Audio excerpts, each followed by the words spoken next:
दिन था 19 अगस्त और समय था रात के 11:55। कमला मार्केट थाने में एक पिता कांपती आवाज में कहता है, बापू ने मेरी बेटी के साथ गलत किया है। लेकिन पुलिस वाले समझ नहीं पाते कि यह बापू आखिर कौन है। तो उस शख्स से बातचीत करने के बाद पुलिस को पता चलता है कि देश भर में जिसकी एक झलक पाने के लिए लाखों लोग उमड़ आते थे, जिसके चरण छूने के लिए मंत्री मुख्यमंत्री तक कतार में खड़े रहते थे, जिसकी तस्वीरें भगवानों के साथ घर घर में लगी होती थी, वो बापू वही था, यानी आसुमल सुरमलानी हरपालानी उर्फ आसाराम बापू। लोग कहते थे बापू के आशीर्वाद से सब ठीक हो जाता है। और उन्हीं भक्तों में एक परिवार उसी शख्स का था जिसने अपनी 16 साल की बेटी को भी शुद्धिकरण के लिए बापू के पास भेजा था। लेकिन 15 अगस्त 2013 की रात उसी बच्ची की दुनिया बिखर जाती है। उसके बाद FIR दर्ज होती है। रात 1 बजे LNJP हॉस्पिटल में मेडिकल होता है, फिर बयान, दस्तावेज, हर मिनट तनाव। अगली सुबह दिल्ली पुलिस की कॉल जोधपुर वेस्ट के DCP अजय लांबा तक पहुंचती है।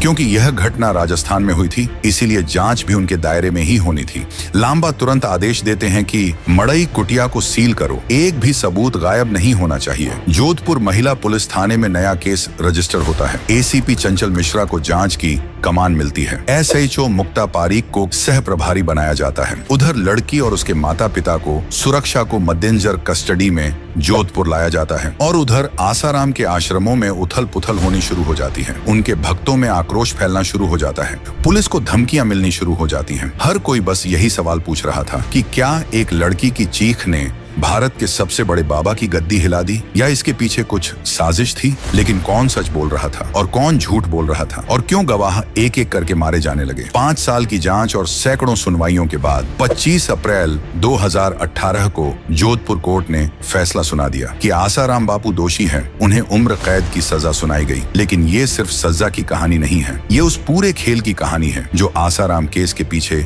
दबा हुआ था। आज हम उसी परत दर परत खुलती सच्चाई को समझेंगे। जांच की शुरुआत में ही एक बात स्पष्ट थी कि पीड़िता का नाम किसी भी कीमत पर उजागर नहीं होना चाहिए। इसीलिए DCP अजय लांबा उसे एक काल्पनिक नाम देते हैं, माधुरी। जब उन्होंने माधुरी से पूछा कि तुम्हारे साथ क्या हुआ था, तो लड़की के होंठ कांपने लगे। कमरे में सन्नाटा फैल गया। ये देखकर अजय लांबा ने ASHO मुक्ता पारीक को संकेत दिया कि वे उसे एकांत में ले जाकर बात करें। कुछ मिनट बाद मुक्ता बाहर निकली। उनकी आंखें नम थीं। अजय लांबा ने पूछा, कहानी सुनी? मुक्ता का जवाब धीमी आवाज में आया, सर माफ कीजिए, दुष्कर्म हुआ है। इसके बाद जो कहानी उन्होंने बताई उसने सबसे बड़े बाबा की चमचमाती छवि को झकझोर कर रख दिया। माधुरी ने कहा, वो उत्तर प्रदेश के शाहजहांपुर की रहने वाली है। उसके पिता का छोटा सा ट्रांसपोर्ट कारोबार है, जिनमें उनके पास करीब 11 ट्रक हैं। उनका परिवार सालों से आसाराम का भक्त था और इसी श्रद्धा के कारण माधुरी और उसके भाई को मध्य प्रदेश के छिंदवाड़ा जिले में स्थित आसाराम के गुरुकुल हॉस्टल में भेज दिया गया था। यहीं से घटनाओं की असली परतें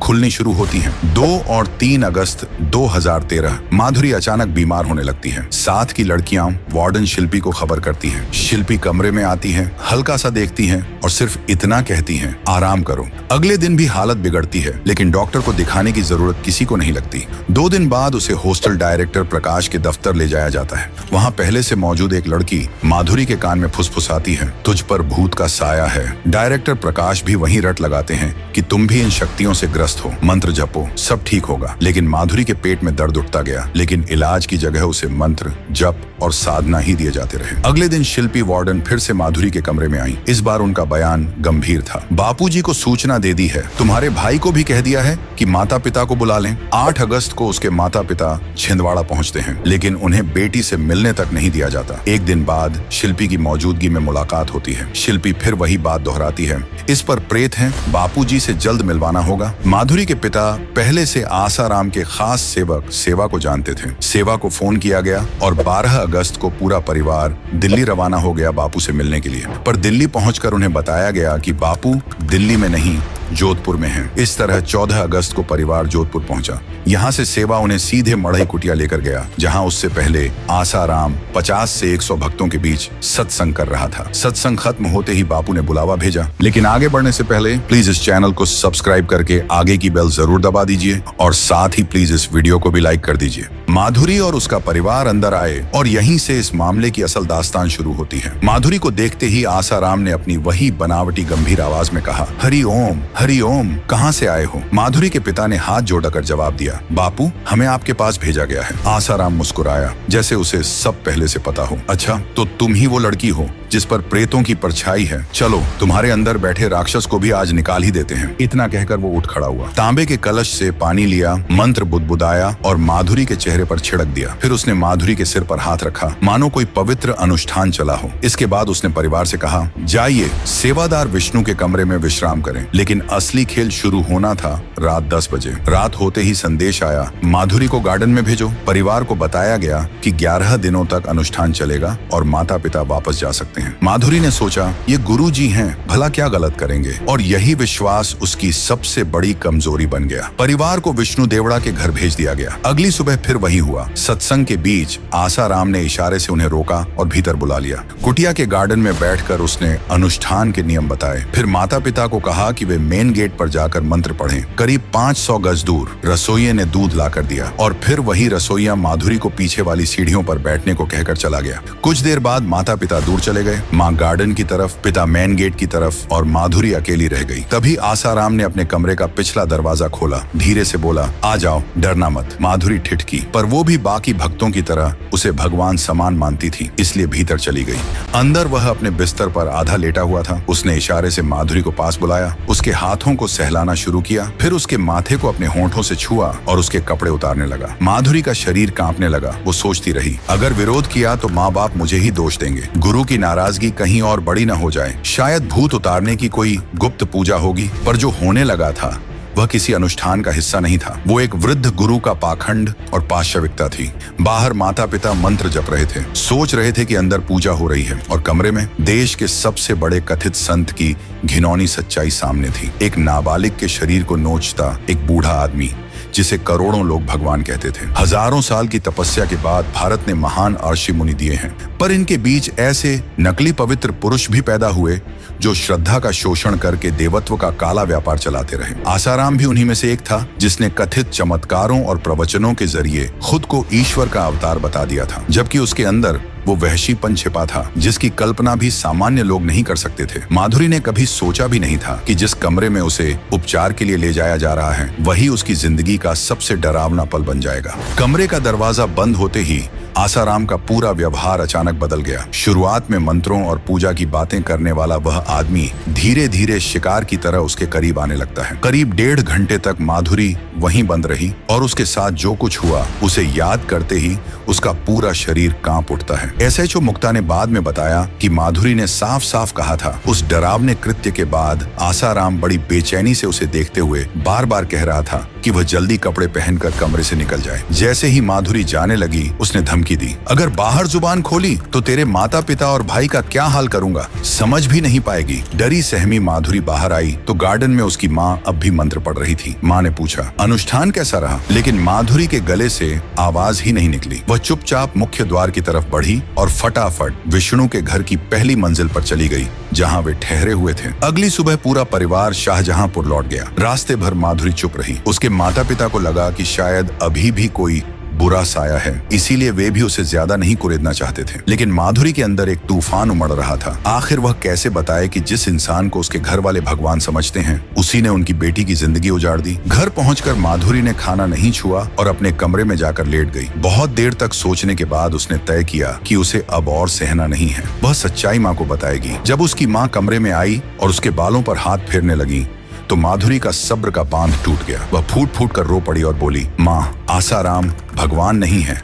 उसने मेरे साथ वह सब किया जो समझ से बाहर है। माँ भी अपनी बेटी को गले लगाकर रोने लगी। जब पिता तक बात पहुंची तो उनके पैरों तले जमीन खिसक गई। बरसों की श्रद्धा, भरोसा सब एक ही पल में खत्म। जिस आदमी के लिए उन्होंने कर्ज लेकर शाहजहांपुर में आश्रम बनवाया था उसी ने उनकी बेटी को धोखा दिया था। पिता ने निश्चय किया कि दिल्ली जाकर उससे आमने सामने बात करेंगे। अगले ही दिन पूरा परिवार दिल्ली पहुंचा जहां उसका कार्यक्रम था। लेकिन जैसे ही वे आसाराम के पास पहुंचने लगे उसके लोगों ने उन्हें रोक दिया। बाद की जांच में भी साबित हुआ कि खुद आसाराम आसाराम ने अपने सेवकों को निर्देश दिया था कि उन्हें मेरे पास मत आने देना। जब हर रास्ता बंद हो गया तो माधुरी के पिता ने फैसला किया कि अब सिर्फ कानून से ही न्याय मिलेगा। वे माधुरी को लेकर कमला मार्केट थाने पहुंचे। ये सुनकर कि मामला आसाराम से जुड़ा है, पुलिस भी चौंक गई। निर्भया केस के बाद दिल्ली पुलिस पहले से ही अत्यंत सख्त और संवेदनशील थी, इसलिए उनकी शिकायत तुरंत दर्ज कर ली गई। रात 1 बजे पीड़िता को एलएनजेपी अस्पताल ले जाया गया और मेडिकल कराया गया। पुलिस ने परिवार को वहीं रोके रखा ताकि सुबह मजिस्ट्रेट के सामने बयान दर्ज कराए जा सके। फिर पुलिस की एक टीम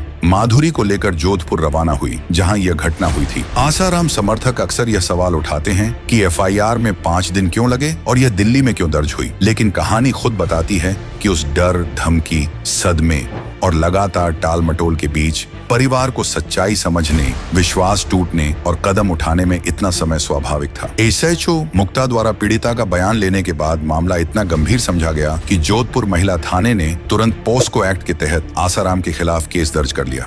चूंकि लड़की की उम्र 18 साल से कम थी, इसलिए यह केस सीधे पोस्को के दायरे में आता था। वर्ष 2012 में हुए संशोधनों के बाद इस कानून ने बलात्कार की परिभाषा को कई गुना व्यापक कर दिया था। अब भेदन या पेनिट्रेशन ही नहीं, बल्कि जबरदस्ती किए गए डिजिटल या ओरल दुष्कर्म को भी अपराध की श्रेणी में रखा गया था। इस केस में पेनिट्रेशन नहीं हुआ था, बल्कि उंगलियों द्वारा शोषण यानी डिजिटल रेप और ओरल सेक्स के आधार पर आसाराम पर रेप के गंभीर आरोप लगे। डिजिटल शब्द का मतलब यहाँ गैजेट नहीं, बल्कि शरीर के उन हिस्सों से है जिन्हें अंग्रेजी में डिजिट्स कहा जाता है, जैसे उंगलियां और अंगूठा। इन्हीं के जरिए हुए यौन उत्पीड़न को डिजिटल रेप माना जाता है। भारतीय कानून में इस अपराध की सजा कम से कम 5 साल से लेकर 10 साल तक हो सकती है और परिस्थिति संगीन हो तो यह सजा आजीवन कारावास तक बढ़ सकती है। आसाराम को अंततः अधिकतम सजा इसलिए मिली क्योंकि मामला सिर्फ डिजिटल और ओरल सेक्स तक सीमित नहीं था। उसने पीड़िता को धमकाया, मानसिक रूप से नियंत्रित करने का अपराध किया और एक साजिश भी रची। इनमें से हर धाराएं अदालत में साबित हुई। जांच आगे बढ़ाने के लिए जोधपुर वेस्ट के डीसीपी अजय लांबा ने एक स्पेशल टीम गठित की। टीम में एसीपी चंचल Mishra, additional DCP Satish Chandra Jahangir, SHO मुक्ता पारिक और एसआई मदन बेनीवाल शामिल थे। चंचल मिश्रा को इस मामले की आधिकारिक जांच अधिकारी नियुक्त किया गया। वह सेवा में नहीं थी, इसलिए मुक्ता पारिक को उनके मार्गदर्शक और सलाहकार की भूमिका भी दी गई। जैसे ही यह खबर राष्ट्रीय मीडिया में पहुंची, माहौल गर्म हो गया। देश भर में चर्चा चल रही थी और लाखों अनुयायियों वाले आसाराम के खिलाफ हवा बनती जा रही थी। इसी कारण सबसे पहले उसके खिलाफ लुकआउट नोटिस जारी किया गया ताकि वह देश छोड़ने की कोशिश न कर पाए। लेकिन उसकी गिरफ्तारी आसान नहीं थी। मीडिया हर मूवमेंट को पकड़ने को तैयार बैठी थी। पुलिस नहीं चाहती थी कि ऐसा लगे कि वे बिना सबूत के किसी बाबा को परेशान कर रहे हैं। दूसरी ओर यदि जल्दबाजी में गिरफ्तारी की कोशिश की जाती तो देश भर में हिंसा का खतरा भी था। और सबसे जरूरी बात, पक्का सबूत जुटाए बिना गिरफ्तार किया गया व्यक्ति आसानी से कोर्ट से जमानत ले सकता था, जो पीड़िता के लिए बड़ा झटका होता। इसलिए पुलिस ने सावधानी से आगे बढ़ने का फैसला किया। सबसे पहले मुक्ता पारिक और उनके पति एसआई सत्य प्रकाश को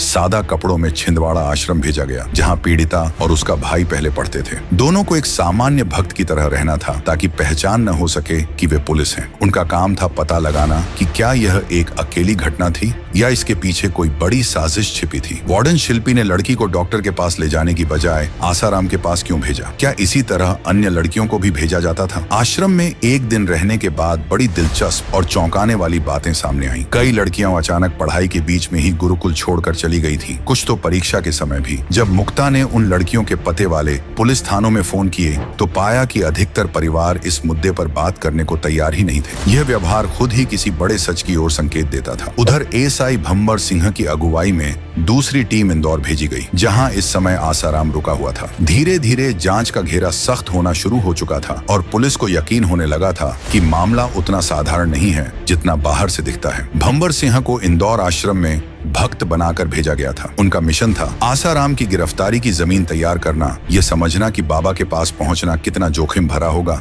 और आखिर उसे बिना हंगामा किए पकड़ना कैसे संभव होगा। इसके साथ ही उन्हें एक और जिम्मेदारी दी गई, आसाराम को जोधपुर पुलिस के सामने पेश होने का संबंध सौंपना। डीसीपी अजय लांबा अपनी किताब में लिखते हैं कि इसी दौरान उन्हें यह पुष्टि मिली कि दिल्ली में जब पीड़िता का परिवार उससे मिलने गया था तो उन्हें रोकने का आदेश किसी सहयोगी ने नहीं बल्कि खुद आसाराम ने दिया था। यानी जिस परिवार की बच्ची के साथ उसने दरिंदगी की थी उसी परिवार को उसके सामने पहुंचने तक नहीं दिया गया। उधर पीड़िता का परिवार 15 अगस्त की घटना के बाद से लगातार न्याय की तलाश में भटकता रहा, कभी दिल्ली, कभी शाहजहांपुर और कभी जोधपुर। और इसी समय आसाराम प्रवचन देने के नाम पर देश के अलग अलग शहरों में मंचों पर धर्म का ढोंग फैलाता रहा। उसकी पीआरओ हर कुछ घंटे में नया बयान देकर कहानी को घुमाने की कोशिश कर रही थी। पहले दावा हुआ बापू तो 15 अगस्त को जोधपुर में थे ही नहीं। जोधपुर पुलिस ने तुरंत जवाब दिया, हमारे पास लोकेशन के ठोस सबूत हैं। फिर कथा पलटी, ठीक है बापू जोधपुर में थे लेकिन लड़की और उसके परिवार से मिले नहीं। पुलिस ने फिर कागज रख दिए, मुलाकात के एविडेंस मौजूद हैं। कुछ ही समय बाद बयान बदल कर कहा गया, हाँ मुलाकात तो हुई थी लेकिन माता पिता की मौजूदगी में।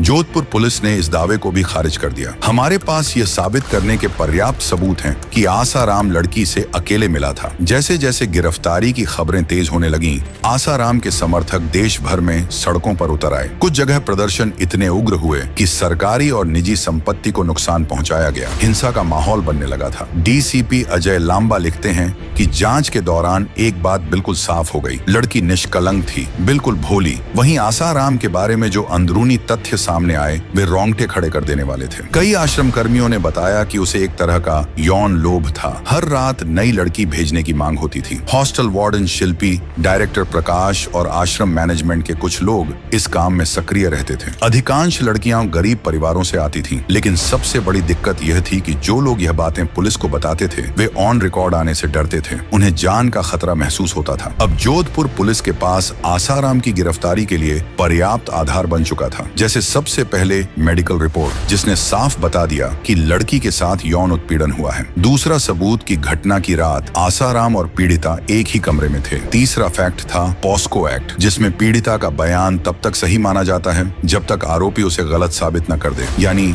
लड़ाई का बोझ अब आरोप लगाने वाली के ऊपर नहीं बल्कि आसाराम पर था। और चौथा फैक्ट कॉल रिकॉर्ड और डिजिटल फोरेंसिक, जो दिखाते थे कि शिल्पी, प्रकाश और अन्य सहयोगियों ने योजना बनाकर लड़की को अपने जाल में फंसाया था। ये सब बातें एक साथ मिलकर एक ही दिशा की ओर इशारा कर रही थी कि अब गिरफ्तारी सिर्फ समय की बात रह गई थी। इंदौर के उस विशाल आश्रम के बाहर माहौल किसी किलेबंदी जैसा था। जोधपुर पुलिस की एक team sub inspector Bhanwar Singh की अगुवाई में आदेश लेकर पहुंची थी कि आसाराम को एक नोटिस थमाकर उन्हें जांच में शामिल होने के लिए जोधपुर बुलाया जाए। लेकिन नोटिस देना भी इतना खतरनाक मिशन बन जाएगा इसकी किसी ने कल्पना नहीं की थी। जैसे ही पुलिस की गाड़ी आश्रम के पास रुकी, समर्थकों की भीड़ चारों तरफ से टूट पड़ी। नारों, धक्कों और गालियों के बीच पुलिस को अंदर प्रवेश तक नहीं करने दिया गया। भीड़ इस कदर उग्र थी कि ऐसा लग रहा था मानो कोई युद्ध छिड़ गया हो। उधर डीसीपी अजय लांबा अपनी किताब में लिखते हैं कि उसी समय प्रदेश की सत्ता से जुड़े कुछ नेता और कार्यकर्ता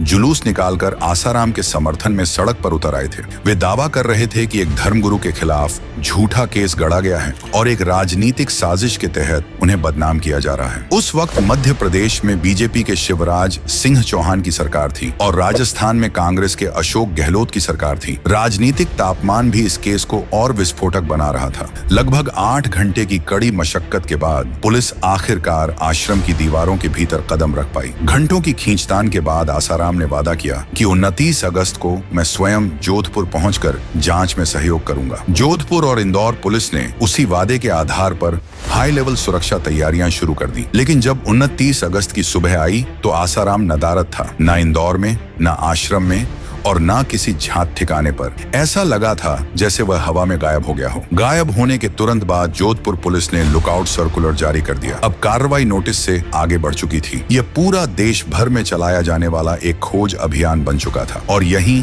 हमारी सीरीज का पहला एपिसोड खत्म होता है। दूसरे एपिसोड में आप जानेंगे कि किस तरह आसाराम ने कई दिनों तक पुलिस को चकमा देने की कोशिश की और कैसे एक सीक्रेट मिशन के तहत जोधपुर पुलिस ने आखिरकार उसे धर दबोचा। आगे कोर्ट में सुनवाई के दौरान गवाहों पर हमले कैसे हुए, कितनों की हत्या हुई, गहलोत सरकार के हटने के बाद नई सरकार ने क्या कदम उठाए, कौन कौन से नेताओं पर उन्हें बचाने के आरोप लगे और अंततः वह कौन सा दमदार सबूत था जिसने 2018 में अदालत को मजबूर किया कि आसाराम को जीवन के अंतिम दिन तक जेल में रखने का फैसला दे। साथ ही हॉस्टल वार्डन शिल्पी, डायरेक्टर प्रकाश और बाकी पीड़िताओं की गवाही ने इस पूरे केस की दिशा कैसे बदल दी। इन सभी रहस्यों से पर्दा उठेगा एपिसोड 2 में। तो दोस्तों, ये थी आसाराम की कहानी। अब आप बताइए कि आप आसाराम को क्या मानते हैं, एक संत या फिर एक ढोंगी जिसने हमारे धर्म को बदनाम किया? अपना जवाब हमें कमेंट में जरूर बताएं। साथ ही वीडियो को लाइक करें और इतना शेयर करें कि आसाराम की यह कहानी देश के घर घर तक पहुंच जाए।